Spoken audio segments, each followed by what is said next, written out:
fellow Falcoholics. What is up? Welcome to another episode of the Dirty Birds and Brews podcast. It's Tuesday Takes with Tre'Shon Diaz. He's at Tre'Shon. I'm your host, Kevin. I am Falcoholic Kevin. We're here to bring you our next draft preview episode. We're going to be going over our favorite defensive linemen, defensive tackles, nose tackles, all the interior guys.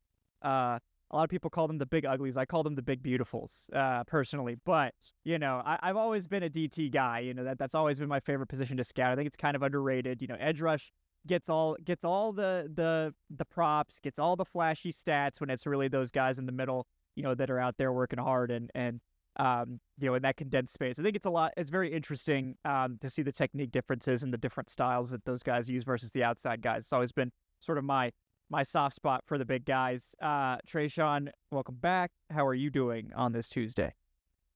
Yeah, I'm doing well. We're 1 week closer. It's April. It's officially draft month. So just ready to, rip the Band-Aid off and get it over with. Yep. It's draft month. I want to say that I don't think there's a chance of the Falcons doing anything close to as controversial as drafting a quarterback after signing a quarterback to a massive contract, but I don't want to put that challenge out in the universe, so I'm not going to make that statement today. Thanks. Private workout. Yeah, I know that's getting spicy in here. So we'll see what kind of craziness ensues, but for the time being, we're going to operate under the assumption that the Falcons will be doing rational things. So we'll go over the position. We'll be going over sort of the positions that we really think they should address if possible. Obviously, we did edge rush last week. You can go check that out if you guys haven't seen it yet. If we're going to be doing the interior defensive lineman today, getting through our first round targets, our day 2 guys that we like, and some of our day 3 guys that we think are underrated as well.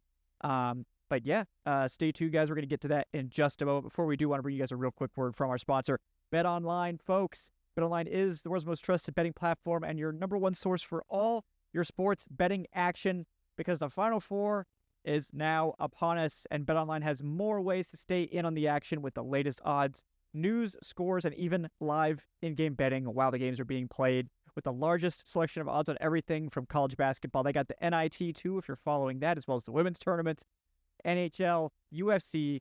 They've got the Kentucky Derby on there for all you horse racing enjoyers, and NFL season futures are locked and loaded here. If you want to get really degenerate with it and betting on NFL futures before the draft, that's a little too bold for me personally, but I don't want to stop any of you guys from doing that, and BetOnline certainly won't stop you either. So in between games, head on over to that BetOnline casino. They've got all the top Vegas style games on there, including poker and live slots and things like that, if that's your style. But no matter what you want to do, guys, BetOnline's got you. Go to betonline.ag. Put in our promo code BELIEVE, that's BLEAV, to get access to the latest promotions. BetOnline, the game starts here.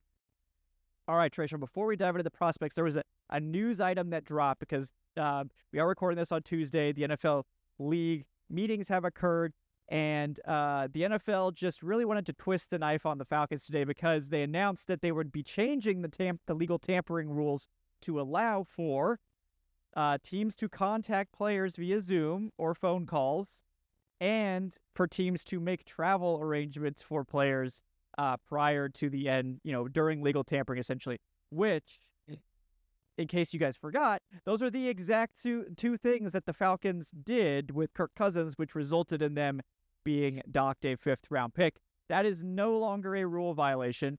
And if you'll remember back at the time, we said, this is really dumb. This shouldn't be a rule violation because he's already agreed to a contract. And the NFL apparently agrees. So what do you think about this, Trish? Happy April Fools. That's really all. It's really all I've got to say. Good for them. Good for NFL Rule Committee Chairman Rich McKay on getting this passed through. Making sure that the Falcons don't, make this mistake again, even though the rule was proposed by the Steelers.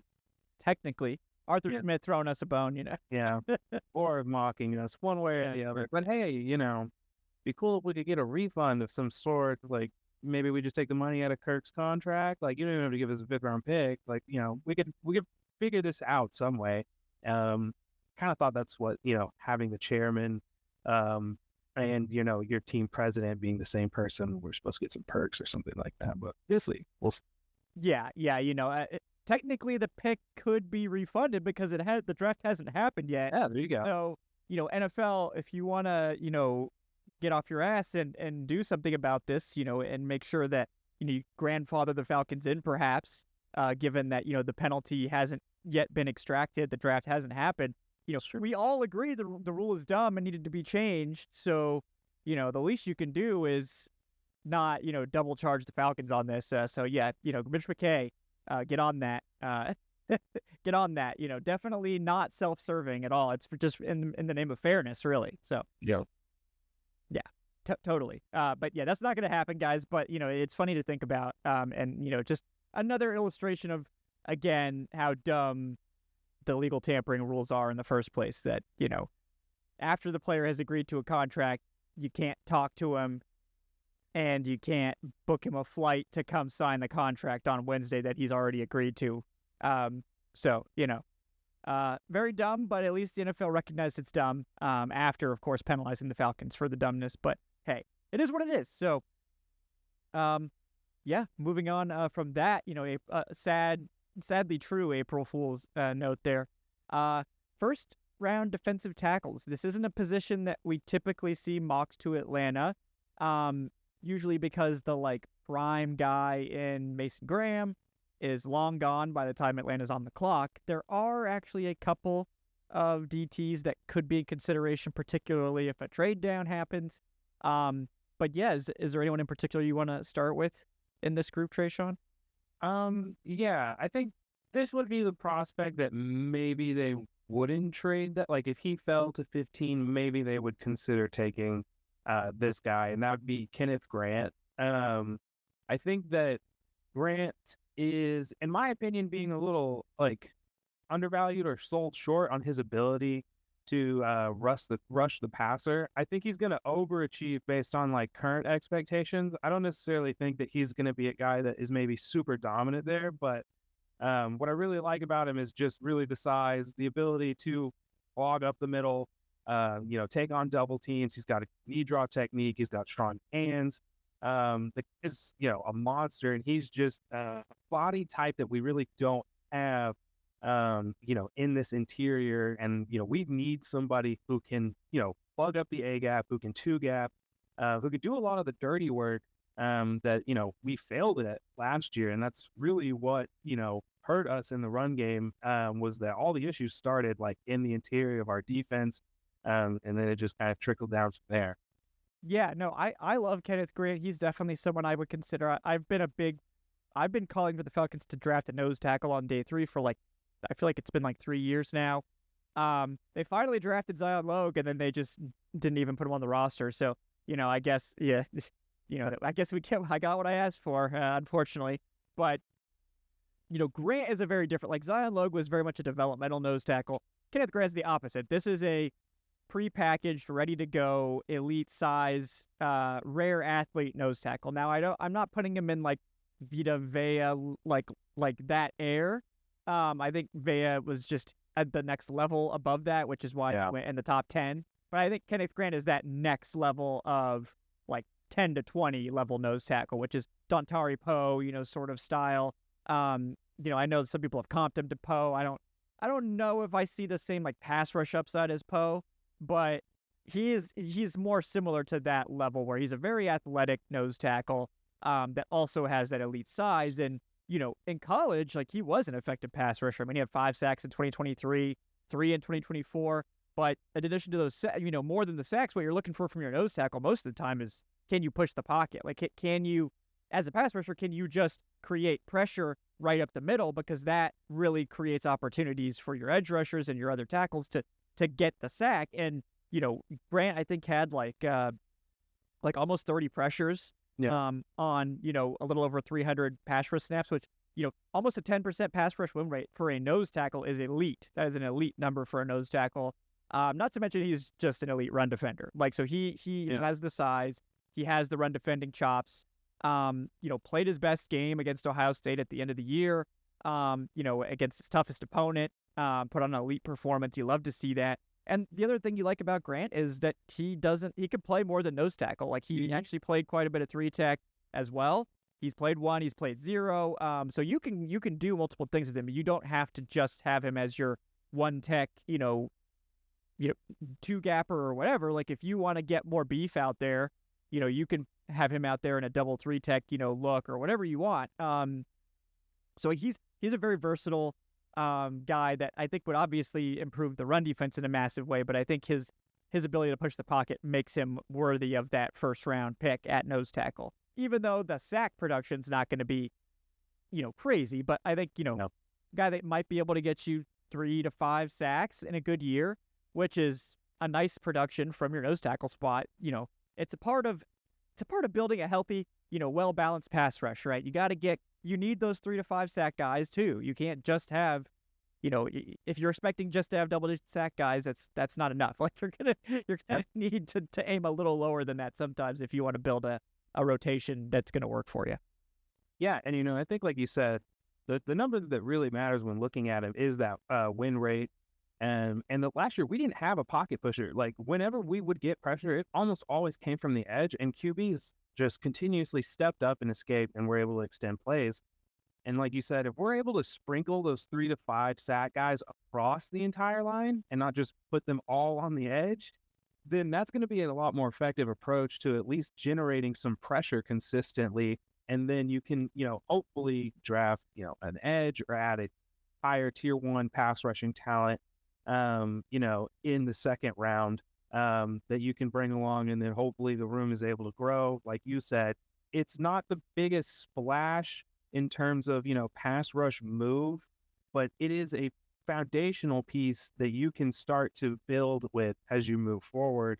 And I like how he can play off route. The versatility factor is real. And I think, people talk about like, oh, well, he played next to Mason Graham. So like, that also helps. Well, him and Root playing off of each other would just benefit the two of them. I think, I know we're projecting a lot with what Rook Aurora can be next year, but I think, if everything is heading in the right direction, that's what it looked like on film last year, then these two can really grow together and help each other out and help this interior really create a lot of pressure.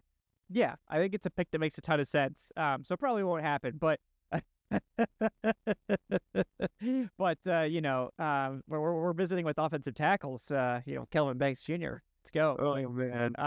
The one offensive tackle that I would allow is Armand Membu, and he's not going to sniff the 11th pick, much less the 15th pick. So, I would allow that. Like if the best tackle in the draft falls into your lap at 15, okay, sure. Like I get it. He's a right tackle. He's awesome. Okay, I understand. But short of that, stop it. Please stop. Yeah. So who else in round 1, Kevin? Well, there's 2 guys that I like. We probably have the same 2 if we're talking about other first-round guys. But one that has gotten a lot of hype, especially after the Senior Bowl, was Walter Nolan, from Ole Miss. Had a great Senior Bowl. This is a guy that is, more of a 3-tech sort of style guy. That's where he played most of his snaps. But he's another guy that I think he also played like head up over the tackle, did some 4-eye stuff. Over the years he even lined up, I think, like as a 5-tech some in 2023. So this is a guy that has some versatility up and down the line. But a lot of people look at Walter Nolan and they're like, oh, well, he's a pass rusher. He's a small 3-tech. This is an elite run defender. Like this guy is one of the strongest, longest like DTs out there. He's just really, really strong. He's a power rusher. He does have a great first step. Like that is true. Like he does have that explosiveness as well. But just the run defense is outstanding. An 11% pass rush win rate, which again for interior defenders is elite. 6 sacks this year. Almost a 12% run stop rate. That's even more elite. Like the run stop rate is typically lower than the pass rush win rate, folks. Even for really good run defenders, and that's an elite number for him. I think this is more of a developmental guy. Now that he can be a high floor, like immediate early down starter, and like he would be a fine like 3rd down rotational player too, just because of the potential. He just doesn't really like have much of a pass rush plan at all at this point. Yeah, it's pretty rough. he's a bull rusher, and he's good at that. But in the NFL, you're going to get up against those guys that they have the length to stop your bull rush, or they have the anchor that those college players just didn't have. But I think if you're trying to bet on a guy that you can grow into a high-end pass rusher, like all-around player, Nolan's going to provide more pass rush upside than someone like Grant. But it's a very different type. Grant's a nose tackle primarily, where Nolan is more of like a 3 to 5 tech sort of player. So different type of player, but definitely something that the Falcons could still use. Yeah. I left Walter off my list because I thought you were going to go with him. That's not to say I don't like him. I do like Walter Nolan. The guy I did end up picking that I think, honestly, I feel like this is a top 20 guy, and I'm trying to figure out like maybe why he's not at this point, and that's another Senior Bowl riser, and that's Darius Alexander. Like the more I watch of this kid, it just kind of seems like I don't know. It just seems like a real, like, I don't want to use the word sure bet, but like the upside as a pass rusher at the next level is just like insane. I feel like he's got a ridiculous ceiling, but he also comes with a really high floor. He's an older guy, and maybe that's like what it is. I think he's like 24, 25. So, maybe people are concerned that it took him a while to figure it out or something like that. But I mean, you talk about first steps. He's like the only other guy I felt like in this class that can challenge like Walter Nolan in terms of like first step in this class, because the two of them, I think both are just like ridiculously athletic, and they both have just this kind of like raw athletic ability that you can't really teach. It's just kind of special. And so Alexander, I think he is more of a 3 tech as well. He's like 6'4", 300. 10, something like that. He's pretty stoutly built, though. He's not super lean, but that is a little bit on the lighter side. So I think he could do some like penetrating 1 tech kind of stuff, like some of the things that Grady was asked to do, where you're really just kind of shooting your gap and like causing havoc. I think he could do that from the 1 tech spot, but I think where he would really shine is at 3 tech position, and just don't know how many more 3 techs this team is. That's all we're gonna do. Double 3 tech every play. Double like, and profit. We have so many 3 techs. So like, the rest of my list from here is pretty much all nose tackles with maybe some 3 tech versatility. But like, him and Nolan are probably the 2 3 techs in like the early round, in round 1 that I would be like, okay, this is fun. Pass rush upside here is ridiculous. I think like both of them can do enough for you on rundowns. It's not going to be pretty at first. It's definitely going to be rotational, I think, on early downs. But what they offer you as pass rushers, you can work that. Like you can get to the point where you bring them along as run defenders, and then like just have some guys that can actually get after the quarterback. Yeah. I really like Darius Alexander. I thought he was going to be like a sneaky like day 2 player for a while, and then the Senior Bowl happened, and it's like, oh crap, now he's a first round. Dang it. I was hoping he would be there in the second round, but yeah, this is probably a first rounder now. The downside is the age, but other than that, it has had several years of really good production. This last year was amazing. I mean, I think he had like the 3rd highest PFF grade or something in all of college football. Really good run defender, very good pass rusher, super strong. Just good player. Would be happy to have him, and he would be probably more of like a trade down target. I think everybody other than is probably more like trade down guys. And I would say the only other guy that I would consider in the first round would be another riser this year, Derek Harmon from Oregon, who has been flirting with the first round as well. Harmon's thing is he kind of just has 1 year of production, but it was great. I think he had like almost an 18% pass rush win rate or something like that, which is nuts for an interior player. That is crazy. That's like Omar Norman Lott, who already is like a crazy outlier pass rusher. That's like his level. And Harmon has much more of a traditional build for a defensive tackle, but again, this is a 3 tech guy, very athletic, and his technique just took this huge step this year. Like he put it all together. I think his rip move is just awesome. He's always working that. Um, I think he's a really good player. So this is another guy that I think you just take like him and Darius Alexander are kind of in the same bucket to me, where it's two guys that are just good. I think Harmon has better pass rush right now, and Alexander's a better run defender, but they're just two guys where you can just kind of pick them and feel really good about, like, this is a good player. Yeah. Start for me for a long time. I don't have a lot of concerns. Just high floor, good ceiling guys, good middle to late first round type players. Yeah.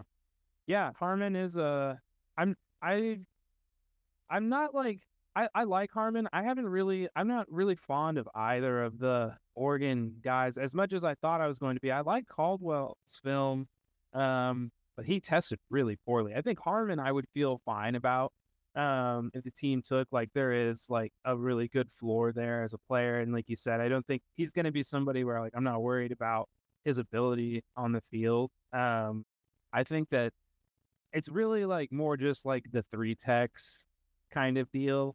And I'm just really looking for that nose in this draft class. But I don't really I don't really hate that option for the team because it's going to improve the room. And there's guys that I think that he would definitely be able to beat out, especially for path rush downs and stuff like that. Like, it's that kind of signing where you make sense with having Taquan Graham in for those rundowns. And then letting these guys come in like Harmon or Alexander and be able to maximize, their pass rush ability. And so it's a plan I could get behind. Yeah. I think both those guys could be intriguing options after a trade down, mostly. Yeah. But yeah, day two. I mean, talked about nose tackles. There's a lot of guys here. There's some more three techs too. Yeah, there are.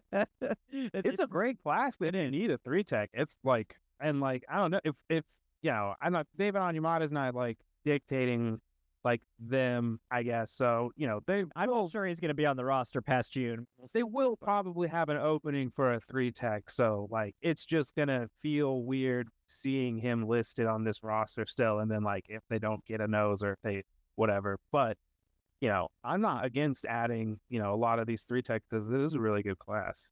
Yeah, it is. But yeah, who would you bring up as some of your favorite guys on day two here? So I just took him in a mock for us yesterday. Tyleik Williams, I think he is maybe the best run defending, or like probably, I mean, on day two, easily the best run defending nose tackle, but like he's up there with like Graham and Grant in terms of just like technique, prowess, ability to just kind of shut it down. He does not really have and has not really shown the pass rush ability or upside. Like, this is a pick where it's like, we're going to stop the run and like we're just going to like hope he can push the pocket, like you were saying earlier. Like, we're not even going to like worry about sacks from this guy. We're just hoping that like he can at least move people backwards. And I mean, he's strong. He's got really good body control. He's somebody that works the knee drop technique consistently on film, which is one of those moves is just really fun to see on double teams and stuff like that. So he's somebody where it's like, you almost feel like, hey, like the defending woes we had last year, like those are gone from the interior. This is going to help the linebacker play a lot. It's going to keep those guys clean. So I really like Tyleik Williams. I think that 46 pick would be fine. It's just you're not going to get what you want from pass rushing standpoint. So this is where you hope in round one they've gone edge at this point and have added some juice to the room.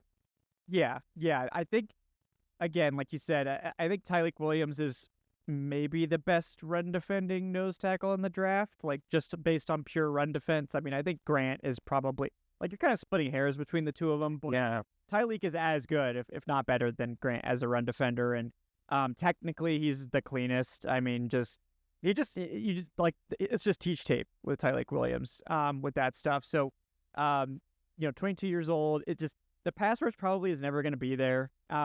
He's going to be he's had a handful of sacks every year, and he's going to get you like 20 pressures and maybe a couple sacks, but that's going to be like just pocket pushing, or he just dumpsters the center or something. Like, it's not going to be consistent. It's going to happen. I mean, he can tackle. Like, if he gets his hands on somebody, he can bring him down. I mean, he's not legitimately strong. So like I'm hoping like with more one tech snaps, like Yeah. he might look good versus Ryan Newsel in practice. Yeah, there you go. Yeah, the hype train's leaving the station, but yeah, like he's not a bad athlete or anything. It's just he's not a plus athlete, and like he's never gonna be like this huge pass rusher. But if you're, when you get to day 2, you're looking for starters, and he's absolutely a slam dunk starter. And the Falcons have struggled to find that, so like they could do a lot worse than just getting a slam dunk nose tackle starter on day 2. Yeah, a guy that I mentioned, not a nose tackle. This is like a pure 3-tech pass rush specialist, but Norman Lott is a crazy interior pass rusher. I think he's talked about more as like this maybe 3rd-round guy. He should be a 2nd-round pick because of his pass rush. I mean, he is an elite interior pass rusher. I think he had almost a 20% pass rush win rate. There's a lot of edge rushers in this class that had lower win rates. Guys that are going to go in the 2nd round will have lower win rates than an interior defender like Norman Lott. He's a pass rusher only. Like, I mean, I wouldn't say he was like a terrible run defender, but he's relatively small and, just not super strong. But as a pass rusher, he shoots out of a cannon. He can actually bull rush pretty well. He's got some length to him.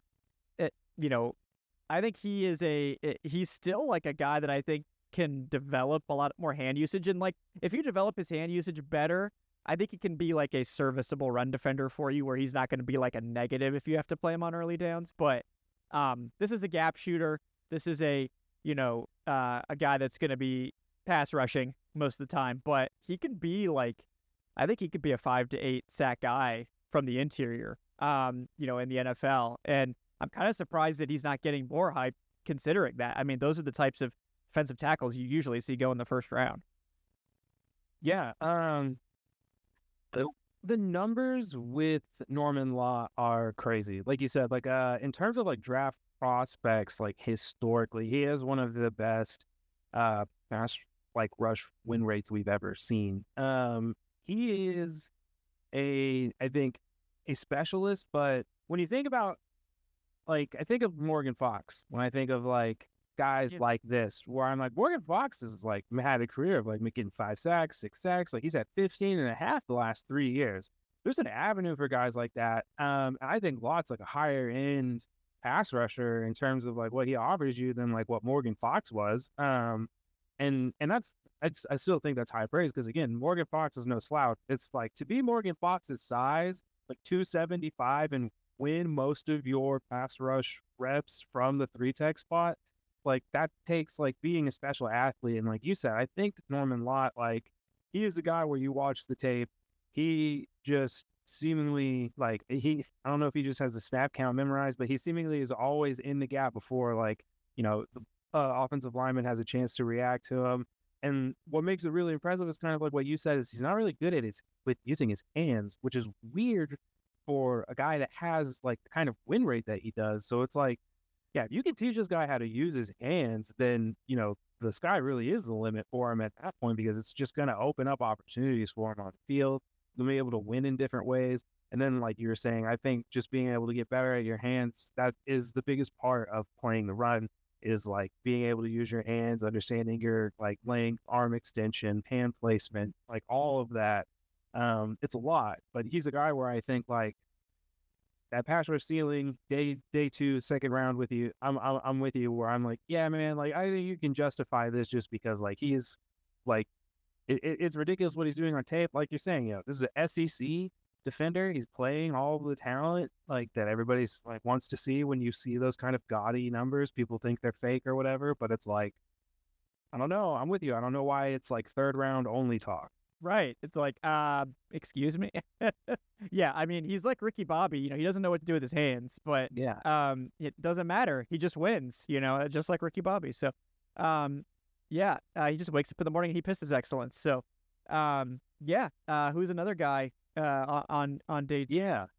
So this is his stock has risen, and that's CJ West out of Indiana. I saw him at Shrine, and like it was like very evident there that it's like, okay, it was like him and another guy, Jordan Phillips, where it was like these two dudes are definitely like day 2 picks. They just dominated the competition. CJ West, like again, we talked about a good technician. This is a guy that again, he works the knee drop. He knows how to attack double teams. He's very stout.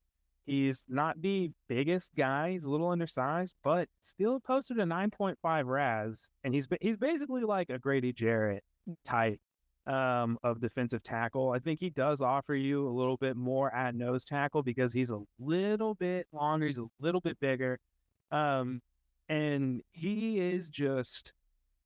I think in this class, like being able to get him, like he's like a 3rd-round player. But he's somebody where I'm like, this kid could legitimately, and I think would start here if he was drafted. I think he has the ability to play right away. Very strong. He's got good hands. He consistently wins in a phone booth. Like he's very used to being able to win from the inside with, no gimmicks. He's able to just take care of one-on-ones. Like I said earlier, take on doubles, everything like that you want to see. And he has 3-tech versatility as well with that size. So I think they're trying to find that mesh of like 0 to 3, kind of like have their 3 to 5 right now. And he's somebody where I think like he fits the 0 to 3 like mold where he can go back and forth and be used in a very similar way that they use Jarrett. But again, I think offers you a little bit more as a run defender as a nose. Yeah, I agree. I like CJ West a lot. I've always been a fan of like shorter nose tackles. I think the natural leverage advantage more than makes up for what is usually a length trade-off. And like maybe it's a hot take, but I feel like length at nose like feels like obviously there's like thresholds, but I feel like it's especially if you're playing like 4-3 nose, it's not the end of the world if you don't have crazy length. CJ West at 31.5, that is well below threshold. So that is, something like he's probably more of a one gap nose tackle, but the Falcons are probably going to mostly be playing one gap under Ulbrich would be my guess. I mean, we don't know yet. I mean, they could keep playing this 3-4. They're going to be playing with 4 down linemen a lot. Yeah. So it's like, I'm not too concerned, but like he has plenty of strength, like to 2 gap and like it, again, like you said, that the athleticism is actually really good. So this is a guy I think that has pass rush upside. This is kind of like discount, Kenneth Grant because he's smaller, doesn't have the arm length, doesn't have the weight, doesn't have the size, but he, like Grant, he's got pass rush upside as a nose tackle, and he's a really good run defender. He doesn't have the crazy overall upside of Grant, where it's like you have really no questions about the size profile and what he can do. West is probably going to be penciled more into like a one gap nose role most of the time, but you're also getting a substantial discount. Like you might be able to get West in the 3rd round. So I wouldn't have any concerns about that. I don't mind nose tackles that are, especially like height. I feel like height's really overrated for nose because you need that natural leverage. Yeah, you have to be a damn good technician to be able to play nose tackle at 6'5". That's why we see all these. And there's another guy I'm going to mention later. See all these really tall, really big nose tackles that just don't work at the NFL level because they just don't know how to do the leverage thing, and it's hard to teach people how to do that at the NFL level after they've been doing it wrong for 4-5 years. So, yeah. But yeah, other day 3 guys. You mentioned Jordan Phillips. I like him too. He's like a sort of another version of the same type of player we've been talking about. Phillips is more like run defense focused than pass rush, but he's just a good run defender, and he can play 3-tech or like same thing, anywhere from like 0 to 3, can play it really well, really good run defender. Another guy I know you really liked at the Shrine Bowl, he's been getting some hype. Joshua Farmer was at the Senior Bowl. He's more of a developmental guy. Really struggled at times, but he also played on a FSU team that was like probably the most disappointing team in all of college football. He had to basically go out there by himself most weeks and do stuff. I think he has a lot of potential. So I'm interested in him. But is there anybody else you want to shout out from this group? Not that I think will be taken in rounds 2 or 3. No. Yeah, I like Alfred Collins too, but he's very much like a meat and potatoes run defender. Yeah. And kind of a boring but good pick. Not sexy. Not really going to get you much as a pass rusher, but just a good pick. So he's a perfect third round defensive tackle to me. But yeah, day 3. I'll start out the day 3 talk because people will probably be like, oh, there's somebody you left out of day 2. Deion Walker. I am out. I'm out on Deion Walker, guys. I am not interested. And sure, the profile is tantalizing, but the testing was scary. And at the Senior Bowl, it was concerning what we saw. So it's like, this is a developmental nose tackle that is all potential.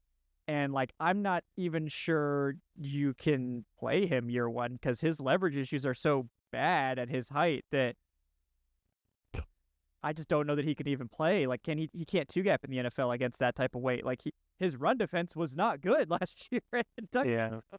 When you're 6'6", 345 and you can't defend the run, that means it's technique. And I think as a pass rusher, he actually does have upside. It's just, yeah, it scares me. It scares me way too much to consider on day 2. So. Yeah, I think that he's very reminiscent of a Hangman.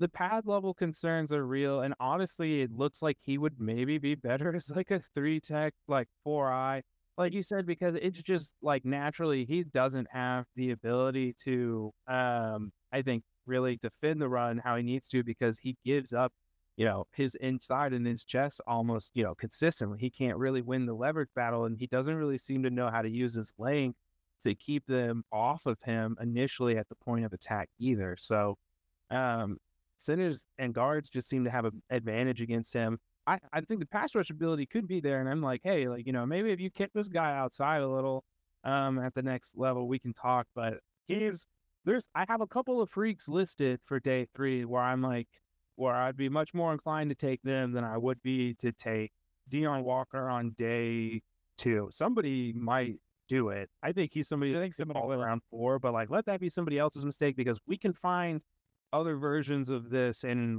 rounds 5, 6, 7. Yeah, I agree. But yeah, who are some of those aforementioned day 3 guys that you're a big fan of? Yeah, so the first one I'll start off with is Zeke Biggers. And I've been pounding the table for Zeke Biggers since I first saw him at Shrine. Freak athlete, another 6'6" guy, 35-inch arms. He played at 360 pounds. He was down to 320 at Shrine. And he's just super lean and just nobody could block. What was most impressive was seeing him actually be able to handle double teams there. Seeing a 6'6" man drop the knee drop technique is pretty freaky just to kind of see him be able to get down and be able to have that bend. We didn't learn this until the combine, but he was actually at the Shrine Bowl participating 2 weeks post-op of an appendectomy. So just you talk about dog mentality, just kind of already off the charts. This dude's here to compete, and I said, you would not have guessed that he was just recovering from a major surgery, just because he was dominating everybody there.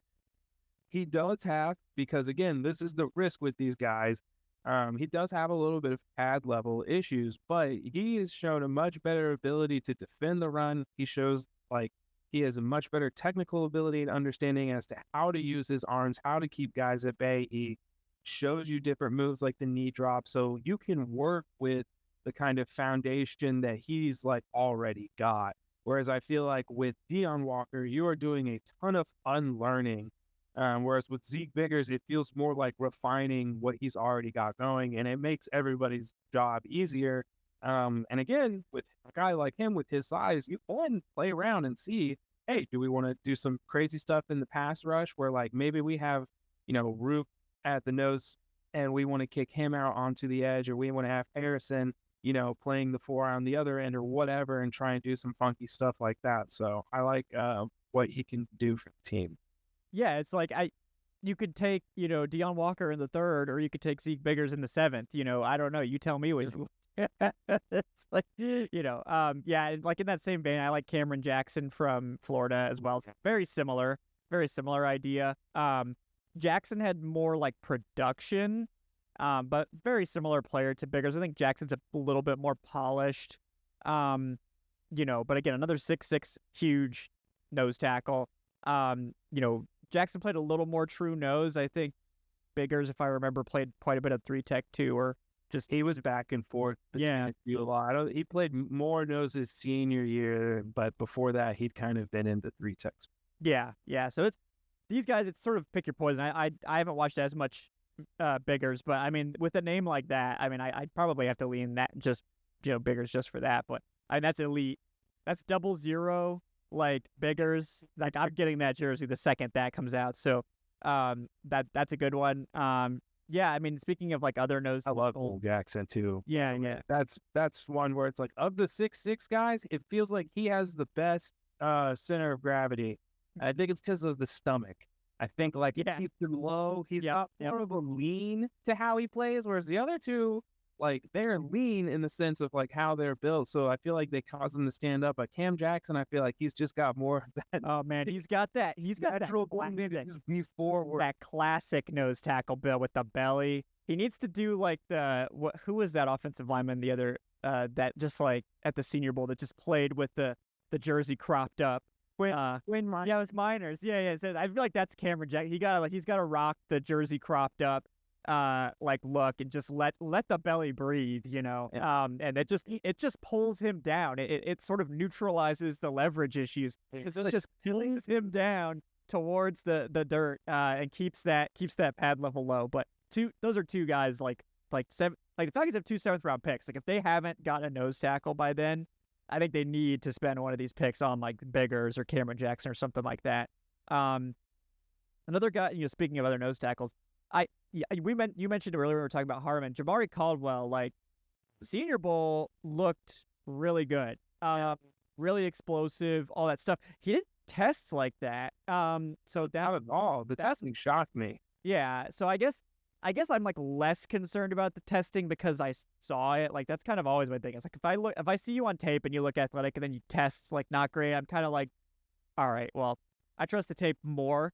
And like, you can always like weight it. Like if you weight adjust Caldwell's numbers, it's much more like average. But he's kind of a challenging eval because short arms. He is a shorter nose tackle, which I like. But he's a little bit of a challenging eval. But again, this is a guy that did have some effective pass rush from the inside. A little bit more of an athletic nose tackle. Doesn't really have the length to 2 gap. But a guy that I like, and he's another one that's going to be sort of that like early day 3 range. But anyone else, you're interested in and sort of the day 3 window?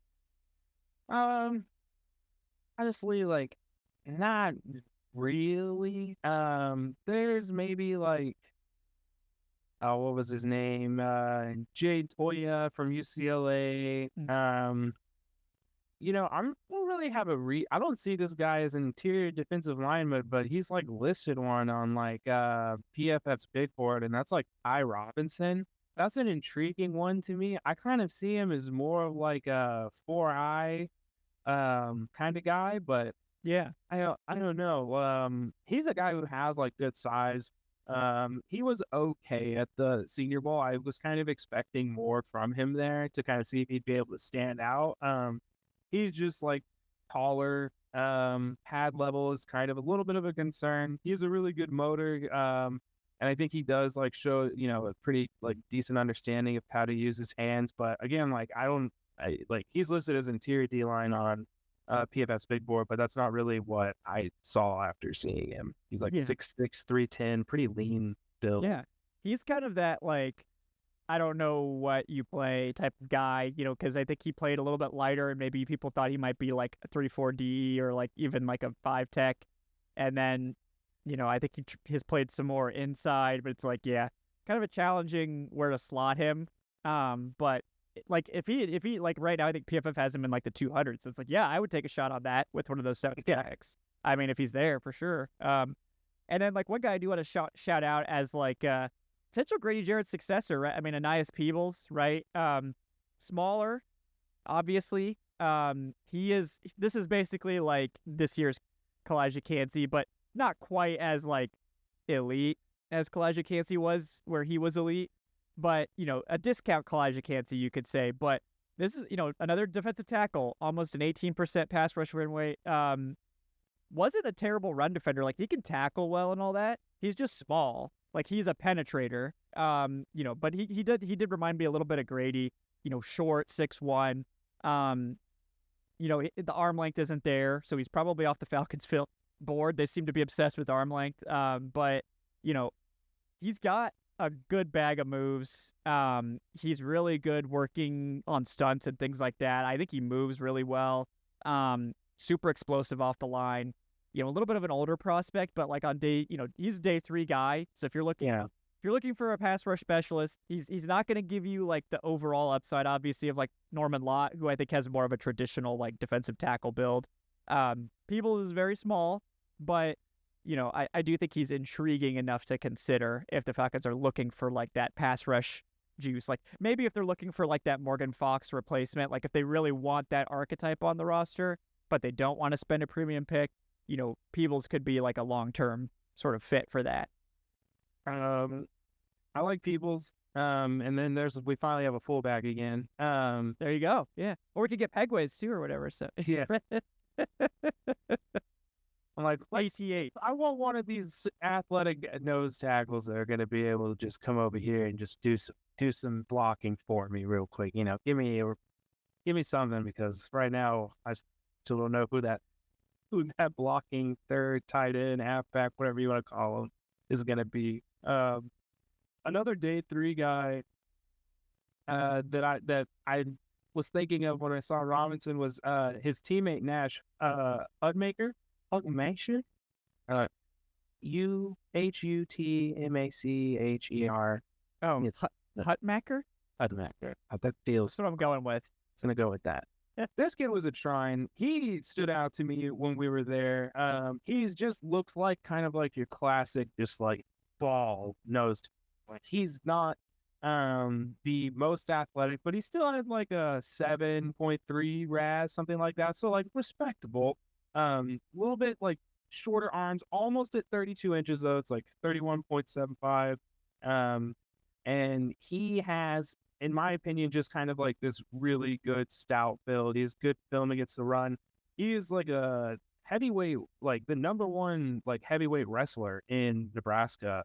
At one point when he was in high school. I think he even wrestled for the team. So you can tell in his reps that he has very good understanding of like leverage, body control. He's able to torque himself into, kind of, I would say, more non-traditional body positions, but ones that kind of naturally blend into playing defensive tackle, playing nose tackle. He's somebody that I just think could be pretty interesting to have in the building. And he's definitely, I think, a 7th round pick is kind of where he's slated to go. He could even be like a undrafted free agent guy, but he's a guy that I thought stood out to me at Shrine in that like interior group that I wasn't really familiar with before. Yeah, no, I like that. That is interesting. I hadn't heard of him at all, so that's a new name for me. Interested there, and I know UGA fans would probably right if we didn't mention the guy with the best, behind Biggers perhaps, but the second best nose tackle name in the class is Nazir Stackhouse. I mean, there's no way that guy can't defend the run. So, like just on name alone, maybe this time we'll take a Georgia nose tackle and actually put him on the roster. Keep him. So, but no, Stackhouse is exactly what he is. He is a run defender, and that's it. And he'll defend the run. That's about it. Yep. Yeah. When he was at Shrine, you saw it in doubles, in the drills, everything like that. Great, awesome. But pass rush, that's pretty much it. Yeah. Doesn't really have much of a plan or whatever. But again, like you said, Zion Logue was the same thinking, like, hey, we just need a body that can play for us on those early rundowns, so we can unleash Eddie Goldman for those pass rush opportunities. But, they left him on the practice squad, and that plan never materialized. Yeah. Yeah. It is what it is. R.I.P. the dream. But yeah, one final shout out. Another guy whose name caught my eye. Thor Griffith from Louisville. Productive, productive. The stats all look good. I won't claim to have watched more than like a highlight reel of him, but intriguing enough, to make him, I think, a priority UDFA potential 7th round pick. I think. I don't know if he got any All-Star invites, but the PFF stats look good. 10% pass rush win rate, that's respectable. Also a good run stop rate. Good size, 6'2", 320. Could be another sort of developmental. Really good. Yeah. This is a new name for me. Yeah. Yeah. Anyone named Thor, I will look. I will open your prospect card and watch your highlight reel just off of the name alone. So he could be an intriguing UDFA target if they miss out on nose tackle earlier. Just you look at those stats, you look at the size, could be intriguing. Could be an interesting. That's weird, and his value's been going down. So I wonder what's been going on there. Like when I look at his trending, he was going in the 70s. Yeah. He's going around 160 pretty consistently until November. So that's interesting. Yeah.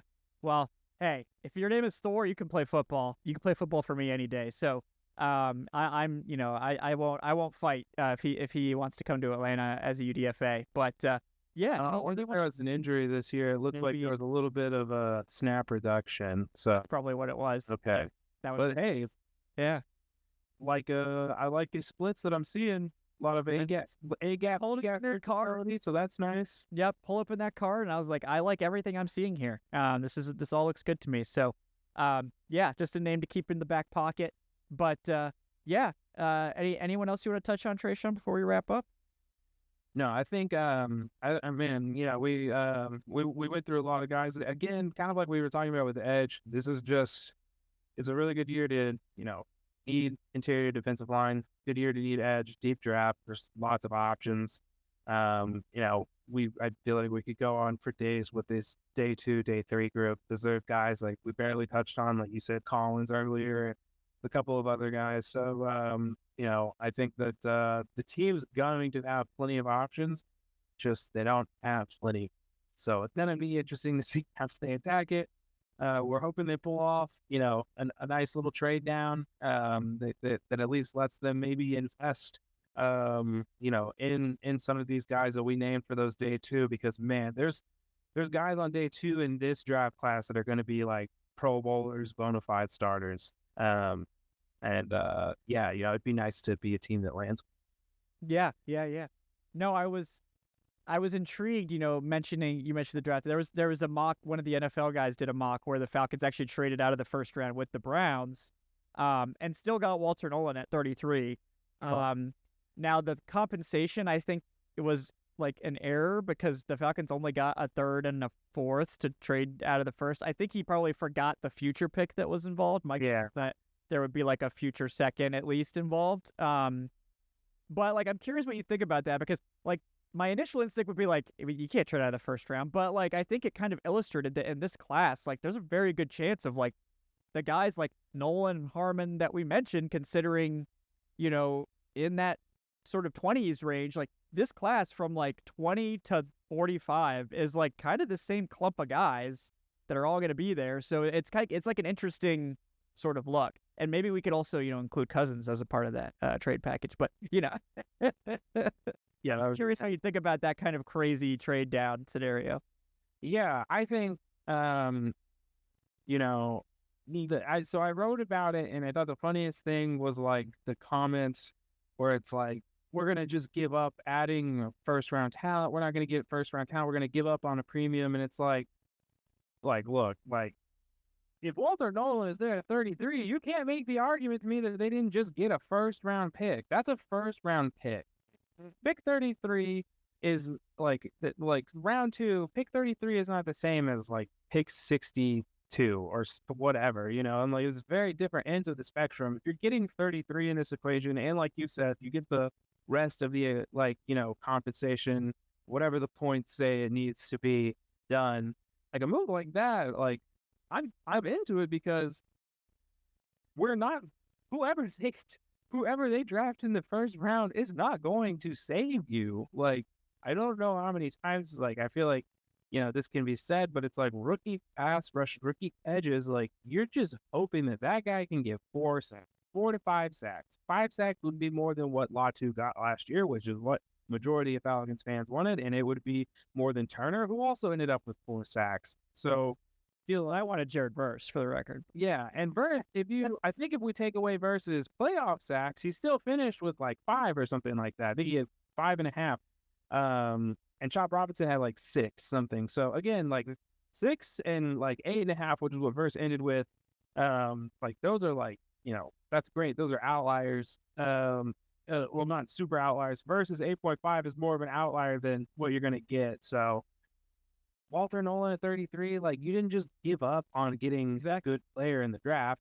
Whether it's him, whether it's Ezeraku, whether it's James Pierce, whether it's like a number of guys, it's like somebody's going to fall in this draft class. Like, this is a pretty deep class on that line, and not everybody is looking for that either. Teams are going to have other needs where they're going to want to attack offensive tackle early in this, so they're going to want to attack wide receiver at some point as well, because there's only a couple of guys at the top, so you're going to get some of these defenders pushed out. So I would just not be totally against, the idea of a trade down, or even if it's out of round 1, as long as compensation makes sense. And you also just have to understand what the board looks like as well, which we don't know that right now, what it would look like at 15. But if you told me Shamar Stewart was gone, if you told me Michael Williams was gone, and if Mike Green was gone at that point, then yeah, I'm probably going to trade down. Yeah. So, I mean, I think when you get that kind of compensation, and again, that draft sort of shows you that there's a very good chance of a first-round player still being there at 33. Like, what are you really losing? I mean, maybe you're probably losing Starks, because Starks will probably be there. So you're probably losing the opportunity to draft Malachi Starks or Kenneth Grant or something like that. But you're getting, like, another really good player that's kind of in that same area of the draft class, while picking up maybe 3 extra picks, maybe more. I mean, I would think you would be asking for a future second as well, as and including that 3rd and 4th. And like, the Falcons need the 3rd and 4th this year. They can afford to have that future second be in the future. That's okay. But like, just think about what that provides you next year, and like in the veteran market too. Like, that extra 2nd round pick could be used.